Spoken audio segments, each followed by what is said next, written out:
Assalamualaikum Pak. Apa kabar Pak hari ini? Baik. Jadi begini Pak, saya ingin melakukan wawancara dengan Bapak sebentar Pak. Lebih kurang 12 menit Pak. Jadi untuk yang pertama ini kasih wawancaranya. Selama ini bagaimana Bapak dapat mengidentifikasikan kasus-kasus yang merupakan dilema etika ataupun moral? Itu khusus untuk siswa ya. Kasus ini kasus siswa kan. Terserah Pak, kasus yang Bapak alami. Bagaimana cara Kalau Bapak untuk siswa menyelesaikan? begini, kita kan udah ada jelaskan Binkon. Jadi Binkon itu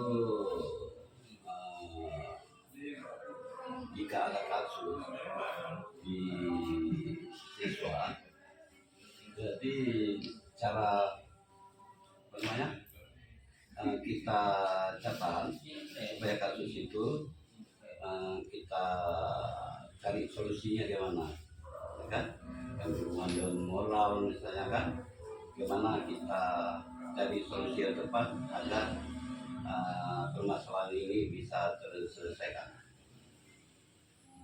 Baik Pak, jadi tadi kalau misalkan dari siswanya, ini kalau terjadi kendala ataupun dilema etika suatu Bapak yang harus mengambil keputusan dari guru-guru, bagaimana yang akan Bapak identifikasi kasus-kasus tersebut? Jika ada kasus yang terjadi di antara guru, ya kan, kita panggil guru itu, kita tanya apa permasalahannya, ya kan. Seandainya guru itu berkasus sesama guru, kita panggil dua-dua, tadi kita selesaikan dengan cara baik, dan akhirnya mudah-mudahan kasus itu tidak memakan waktu yang lama untuk kita selesaikan. Berarti yang saya tangkap berarti kita panggil gurunya untuk dapat menyelesaikan kasusnya solusi dari permasalahan ini. Baik, untuk selanjutnya bagaimana Bapak menjalankan pengambilan keputusan di sekolah Bapak, terutama untuk kasus-kasus di mana ada dua kepentingan yang sama-sama benar atau sama-sama mengandung nilai kebajikan? Betul, seperti tadi juga. Nah, itu yang mana intinya Pak? Bagaimana Bapak menjalankan pengambilan keputusan di sekolah, terutama untuk kasus-kasus di mana ada dua kepentingan yang sama-sama benar atau sama-sama mengandung nilai kebajikan? Begini. Jadi kita bisa mengambil keputusan begini, supaya keputusan itu yang kita ambil tidak merugikan sebelah pihak, apalagi kasus yang memang sama-sama bertujuan baik misalkan. Jadi itu kita kasih pengertian aja, kita kasih pengertian ini, dan akhirnya memang terselesaikan juga. Berarti win-win solution ya Pak ya? Berarti ambil yang di tengah-tengah Pak. Jadi selanjutnya langkah-langkah atau prosedur apa yang biasa Bapak lakukan selama ini? Yang pertama kita identifikasikan kasus apa. Yang kedua pemanggilan siswa atau guru. Yang ketiga kita libatkan wakil atau siapa yang atau komite apabila memang kasus itu agak terasa berat, ya kan, kita cari solusi, kita selesaikan bersama-sama. Berarti di sini nilai kolaborasi kan? Kolaborasi warga sekolah atau stakeholder, ya kan, tidak merugikan seperti Jadi hal-hal apa saja yang selama ini yang Bapak anggap efektif dalam pengambilan keputusan pada kasus-kasus dilema etika? Yang pertama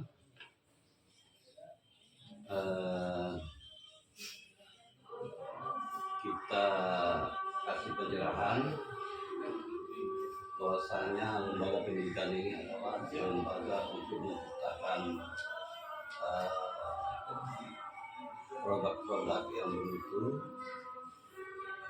dan dalam menjalani proses supaya lempang, supaya tidak ada masalah, supaya tercapai cita-cita.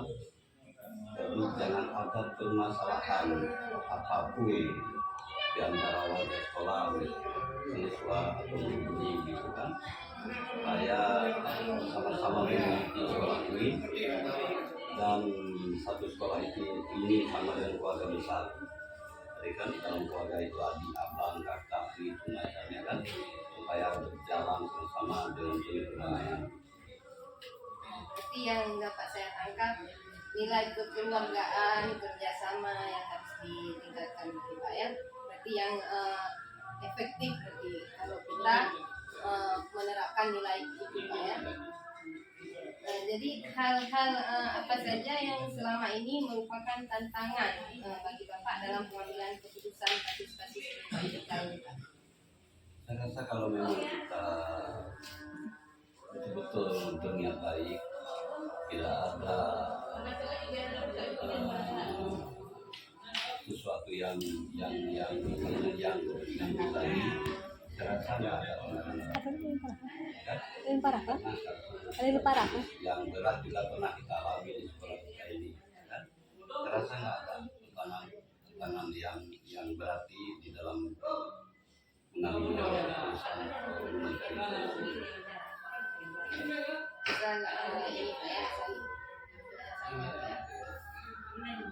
Jadi apakah Bapak memiliki sebuah tata kala ataupun jadwal tertentu dalam sebuah penyelesaian kasus dilema etika ini Pak?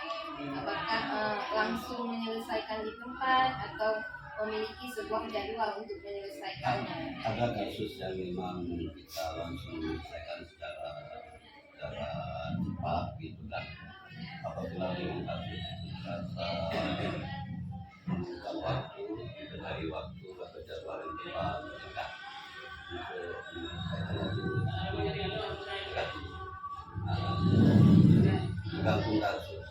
Kalau kasusnya ringan, kita langsung menjalankan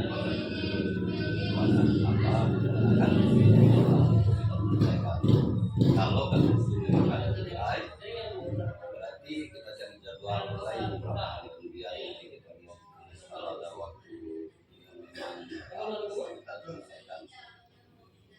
Ya, berarti kita lihat pengaruhnya Pak ya, jangka pendek atau jangka panjang Pak ya.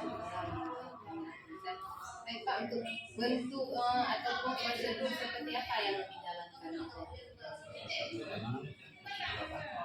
dalam menyelesaikan kasus ini, jadwalnya ataupun tempatnya dan bentuk ataupun prosedur seperti apa yang biasa dijalankan? Yang biasa kita lakukan di sekolah kita ini adalah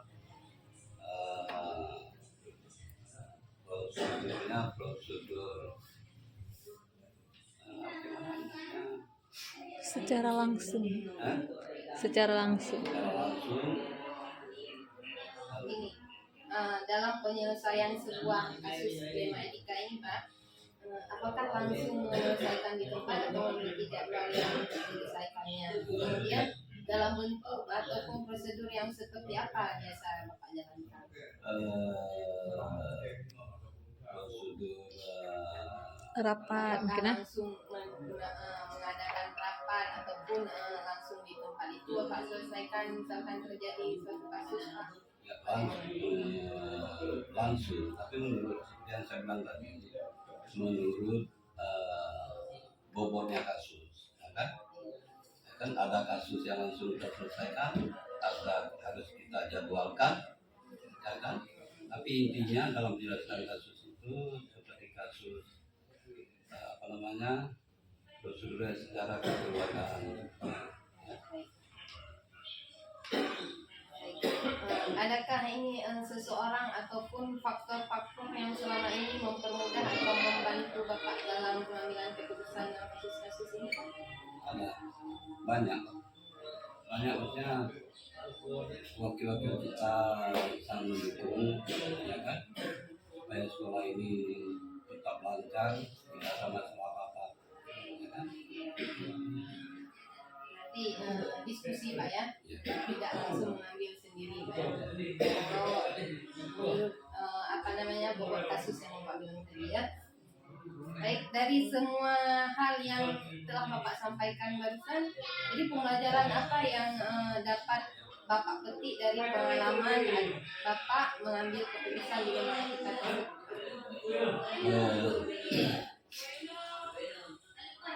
Setiap ada permasalahan di sekolah, kita harus mengedepankan kebersamaan, ya kan? Supaya apa yang terjadi di sekolah ini sudah kita selesaikan, ya kan? Dan kita harus merasa satu lagi, lembaga pendidikan ini adalah milik kita bersama, bukan milik kepala sekolah aja, bukan milik wakil kepala sekolah aja. Jadi lembaga pendidikan ini adalah suatu lembaga yang harus kita merasa bahwasanya punya kita sendiri bersamaan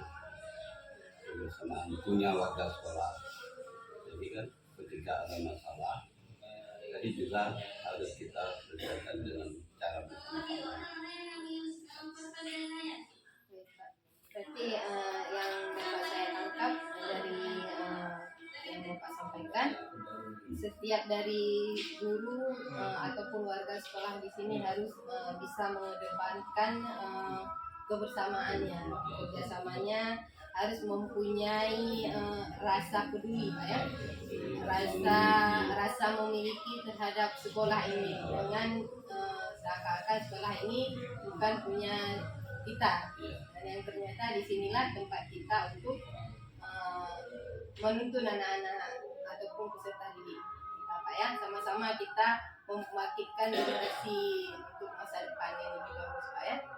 Itu aja dari saya Pak untuk wawancara hari ini. Terima kasih banyak atas waktunya dan kesempatan untuk hari ini. Sudah Pak.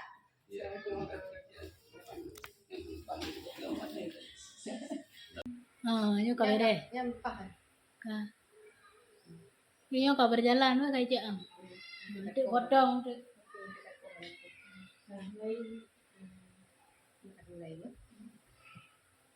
Baik, assalamualaikum warahmatullahi wabarakatuh. Mohon waktunya sebentar ya. Apa kabar hari ini Bu? Ibu dari sekolah SD berapa Bu? SD 10. SD 10 ya. Iya. Jadi sekarang mohon izin waktunya sebentar, lebih kurang selama 12 menit Bu ya. Kita akan melakukan wawancara sebentar. Jadi apakah Ibu bersedia? Iya. Ya, untuk saya lanjut Bu ya, untuk pertanyaan yang pertama ini, kira-kira selama ini Bu, bagaimana cara Ibu untuk mengidentifikasi kasus-kasus yang merupakan kasus dilema etika, kasus menunjukkan moral, bagaimana cara Ibu? Kalau saya selalu berusaha untuk memahami dulu apa permasalahannya, supaya tidak salah dalam membuat keputusan. Itu harus mengidentifikasi apakah ini masalahnya bisa diselesaikan secara musyawarah atau secara kekeluargaan, atau kita harus melibatkan ranah hukum. Baik, berarti nanti Ibu akan melakukan musyawarah dulu ya, yang saya tangkap. Bagaimana nanti penyelesaian kasusnya, apakah harus berhadapan dengan hukum ataupun bisa diselesaikan dengan secara kekeluargaan ya. Untuk selanjutnya, selama ini bagaimana Ibu menjalankan pengambilan keputusan di sekolah Ibu, terutama untuk kasus-kasus di mana ada dua kepentingan yang sama-sama benar atau sama-sama mengandung nilai kebajikan. Jika kepentingan sama-sama benar, maka saya akan melihat apakah nilai kebenaran itu untuk pribadi saja atau persoalan individu atau untuk orang banyak. Misalnya di sekolah, apakah untuk kepentingan individu atau semua warga sekolah. Kemudian memiliki dampak bagaimana, baik jangka panjang ataupun itu masa depan sekolah. Baik, Bu. Berarti Ibu lihat dulu dampaknya Iya. ya. Apakah dia untuk jangka pendek ataupun jangka panjang ya. Ya, untuk soal selanjutnya, langkah-langkah atau prosedur seperti apa yang biasa Ibu lakukan selama ini dalam menyelesaikan kasusnya? Bahwasanya sebelum mengambil keputusan, saya akan mengkonfirmasikan dulu kepada yang melibatkan dalam sebuah permasalahan. Saya harus mendengarkan tidak hanya dari satu orang saja, tetapi juga dari orang lain. Misalnya ketika saya mendengarkan kasus murid di sekolah, saya akan bertanya kepada siswa yang melihat ketika kejadian atau masalah atau terjadi masalah, bertanya kepada guru yang bersangkutan supaya yang mendengar kejelasan permasalahan, baru saya membuat keputusan. Ini ada sedikit lagi. Selama ini jadi Ibu menganggap efektif dalam pengambilan keputusan pada kasus-kasus dilematika apa saja kira-kira? Contohnya, Ya. contohnya misalnya anak-anak yang pergi studi tour, misalnya dia tidak mendaftar pada pendaftaran yang diminta oleh guru. Misalnya kan guru menanyakan pada si anak siapa yang mau ikut, mungkin dia kekurangan di bagian dana, mungkin dia waktu pertama tidak mendaftar, pas waktu mau ikut dia pengen ikut juga, cuman orang tuanya mungkin kurang mampu. Jadi dia minta orang tuanya untuk datang sekolah, bertemu dengan kepala sekolah dan minta supaya anak itu bisa ikut dengan cara musyawarah, itu dengan cara mencicil. Ya, kami mengikutsertakan anak itu, karena itu kan anak itu memang punya keinginan untuk itu, cuman kendalanya di bagian ekonomi. Keinginan besar ya, tapi kendala dari dana ya. Berarti ini bukan suatu pelanggaran hukum yang dilakukan ya. Kemudian hal-hal apa saja yang dianggap efektif selama ini, Bu?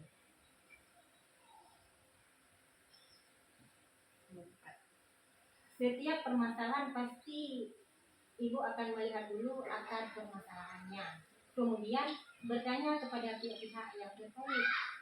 Kemudian ibu juga berdiskusi dengan orang lain untuk selanjutnya berpikir objektif untuk membuat keputusan. Ya, baik. Jadi hal-hal yang selama ini merupakan tantangan bagi Ibu dalam pengambilan keputusan dari kasus-kasus dilema etika ini. Seperti kejadian yang tadi saya bilang kan itu termasuk tantangan juga kan. Mungkin ada sebagian guru yang menganggap anak itu tidak boleh ikut dan juga kan kita kan lain orang kan lain pendapat, itu termasuk tantangan juga karena kita harus menjelaskan kepada guru tersebut dulu bahwa anak itu bukan tidak punya keinginan, tetapi karena dia kurang bagian ekonomi. Jadi apakah Ibu memiliki sebuah tata krama ataupun jadwal tertentu dalam sebuah penyelesaian kasus dilema etika ini? Apakah ada langsung menyelesaikan di tempat itu atau memiliki sebuah jadwal untuk menyelesaikannya? Bentuk atau prosedur seperti apa yang Ibu jalankan biasanya? Kalau dibilang jadwal, kayaknya tidak ada jadwal khusus untuk penyelesaian kasus tersebut. Kalau masalah kecil dan harus saat itu juga diputuskan, maka dibuatlah keputusan pada saat itu juga. Kalau masalah besar melibatkan banyak pihak, tentu kita bisa selesaikan hari ini juga, tetapi bisa besok. Yang penting tidak membuat masalah berlarut-larut. Berarti di kasus ini kalau masalah kecil bisa ibu selesaikan saat itu Iya. juga, tapi kalau masalah besar kita dengan melakukan musyawarah Iya. tapi tidak melarutkan masalah Iya, seperti itu ya. Iya. Yang saya tangkap seperti itu ya. Udah Sebut betul Mbak Nur. Nah, untuk saat selanjutnya, adakah seseorang ataupun faktor-faktor apa yang selama ini mempermudah atau membantu ibu dalam pengambilan keputusan dalam kasus-kasus yang ibu alami, dari kasus di 5 etika yang tadi dijelaskan? Biasanya ibu akan berdiskusi dengan pengawas sekolah jika kaitannya dengan kedinasan. Kemudian Pak Dahlan selaku komite sekolah, ibu juga sering berdiskusi dengan suami ibu dan sama-sama kepala sekolah, juga dengan teman-teman guru di sekolah. Ya, baik Bu. Berarti di sini diskusi Bu ya, yang utama harus di kolaborasi dengan kepala sekolah, komite sekolah. Jadi kebetulan sekali kepala sekolah suami itu juga kepala sekolah ya. Saya minta pendapat. Iya, bisa saling sharing-sharing. Dari semua hal yang telah ibu sampaikan, jadi pembelajaran apa yang dapat ibu petik dari pengalaman ibu pengambilan keputusan di 5 etika tersebut? Dalam mengambil sebuah keputusan, kita tidak perlu terburu-buru. Harus hati-hati dan harus bisa berpikir, ini masalahnya dengan apa. Kemudian baru mengambil keputusan. Tentu kita bisa berkolaborasi dengan pihak lain jika bisa mengatasi permasalahan yang sedang kita hadapi. Baik Bu. Berarti yang saya tangkap, kita dalam mengambil keputusan jangan terburu-buru ya, jangan nanti salah tindakan dalam mengambilnya, harus dengan hati-hati. Kemudian kita juga harus melakukan kolaborasi ya, jangan sendiri ya, pengambilan sendiri keputusan yang penting ya. Berarti itu aja yang dapat saya tangkap hari ini dari wawancara dengan Ibu. Hasil wawancaranya sangat memuaskan bagi saya. Terima kasih banyak untuk hari ini Bu, dan atas waktunya dan kesempatan bagi saya untuk wawancara Ibu. Lebih kurang untuk hari ini saya mohon maaf ya. Ini aja dari saya. Sudah, terima kasih atas waktunya. Motivasi yo. Kaya hindi ka lang na.